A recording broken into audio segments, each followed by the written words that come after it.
Hello mga idol, may tuturo ulit ako sa inyong napakagandang kanta, no? Yung gitara by Parokya ni Edgar, no? So ipaparinig ko muna sa inyo yung tunog niya, tapos tuturo ko na. Ganito siya.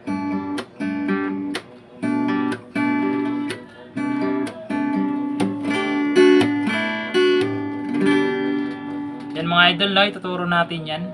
So yung chords muna. G, G, tapos D over F sharp. Pero yan lang yung chords natin, D over F sharp, pero magbabago yan mamaya. D over F sharp, tsaka C add 9, tsaka D, tsaka D sus 4. Yung mga idol, no? So ang unang gagawin nyo sa G, di ba naka G kayo? Di ba naka ganito G? Ito nakaipit sa first, second string, dalawa, first tsaka second. Tsaka ito dito sa taas, sa 6th string, sa 3rd fret. Itong hintuturo nyo, dito siya sa 3rd fret, 3rd string. Yan yung G natin ha. Yan yung G natin mga idol, no? G. Yan. G. Kasi yung normal na G nandito, di ba? Ibababa nyo lang tong hintuturo nyo dito sa 3rd string. Yan. Yan mga idol ha. Tapos yung pag-plucking nyan mga idol, ito. 6, 3, 2, 1. Sabay mga idol, no?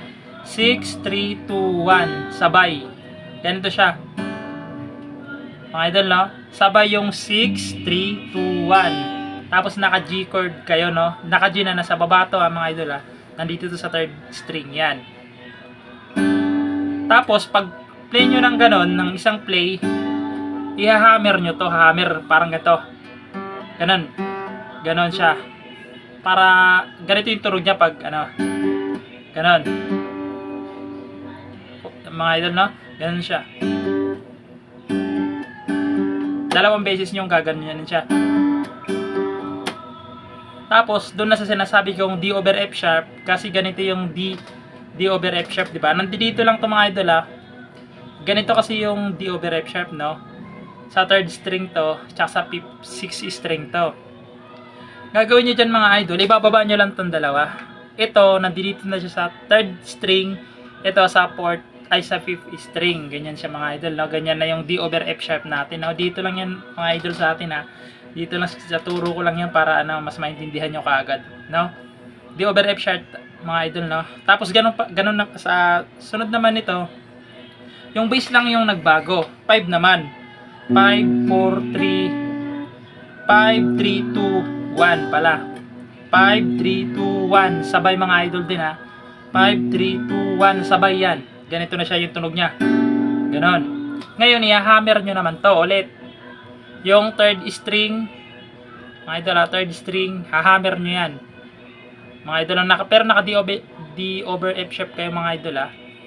Shortcut yun lang, ay ano lang yan. Yan. Sa atin lang yan. Ganyan lang yung pinakano natin.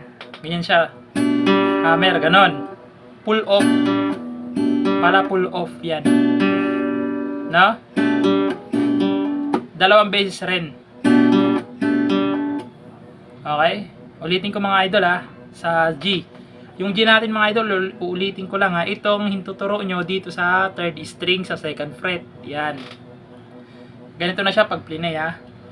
Pull off. Ha, pull off pala mga idol, hindi hammer, pull off. Ganun siya. Dalawang beses mga idol, ha. Yung plucking dito 6, 6, 3, 2, 1. Yan mga idol, ha, sabay. Okay? Okay, pasadahan natin, oh. Dalawang beses. Ganun siya. Tapos yung D over F sharp na dito mo lang makikita sa atin. Ganyan. Dalawang beses lang din mga idol, ulitin ko. Tapos C add 9, yung C add 9 na normal na yung C add 9 mga idol, ha, yung C add 9 na. Ito, yung tuturo ko nyo, nandito pa rin siya sa 3rd string. No? Ayan, andyan pa rin siya sa 3rd string. Ganun ulit, 5 ulit.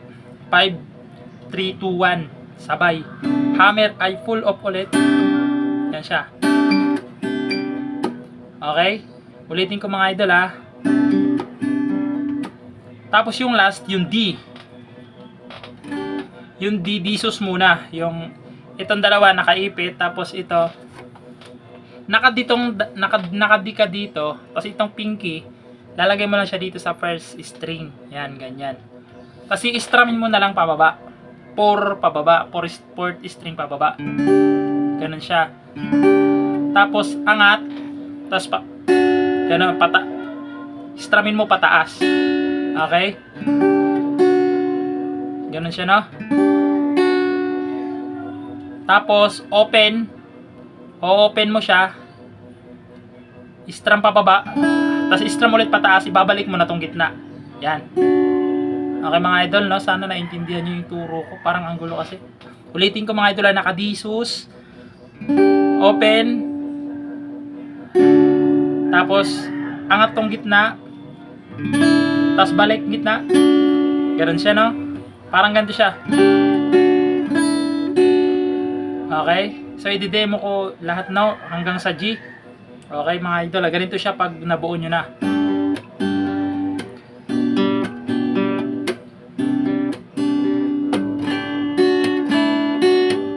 Okay mga idol, hanggang dyan lang muna kasi hahaba na tong video natin.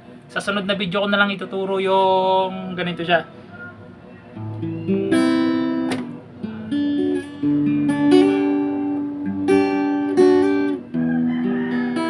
Sa sunod na video na lang natin ituturo yan kasi mahaba na. Maraming salamat mga idol and God bless.